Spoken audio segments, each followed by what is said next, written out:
Ayan, so nandito tayo ngayon sa To the Moon. Siyempre, andyan yung moon.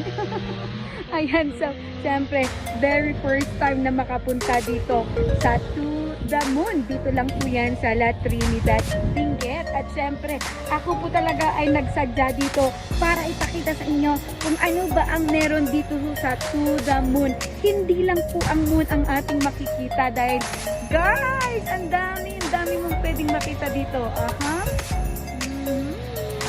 And to the moon.